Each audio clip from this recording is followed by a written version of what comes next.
Sobrang gising na ako sa katotohanan ngayon mga ka-people. Seryoso ako ngayon mga ka-people. Solid DDS ako. Ngayon nawala na. Nawala na ako ng gana sa mga Duterte mga ka-people. Sa lahat ng mga DDS niyan, wala. Ayaw ko na sa kanila. Dahil ang totoo, alam ko na kung sino ang nagsasabi ng totoo mga ka-people. Gising na ako ngayon mga ka-people. Maraming salamat sa presidente natin si BBM. Yes. Sa lahat ng mga loyalista Proud dyan, loyalist. salamat sa inyo. Sobrang gising na talaga ako ngayon. Sobrang gising ko na. Salamat BBM.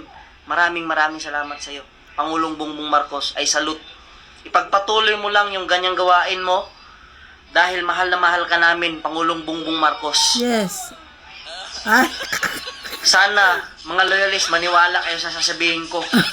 Kung ano yung sinasabi nyo kay BBM, totoo yan, tunay yan. Talagang ano siya, ganyan, ginaganon niya yung pera, totoo yan. Tunay yan, yung mga sinasabi nyo loyalist, tunay yan. Yung mga ginagawa niya na pang-ano sa mga tao, tunay yan, naniniwala talaga ako dyan, ay, tunay yan. salute you kuya. Proud loyalist sir, ha? Kaya mahalin natin yung presidente natin, huwag natin pabayaan. Siya ang pinaka-the best na DDS din presidente ako sa dati, lahat kuya. ng presidenteng dumaan sa buong Ngayon, Pilipinas. loyalist na Tinalo ako. pa niya si Tatay Digong. Sobrang galing talaga ni Marcos. Yun yung tunay mga kapipol. Walang halong biro yan. Sana mga loyalist, maniwala kayo sa akin. Tunay to. Kaya mga loyalist, ipaglaban lang natin si BBM. Yes. Ipagpatuloy Yes, lang proud natin ang loyalist. ipaglaban para sa kanya. Okay? Yes, okay. Noted.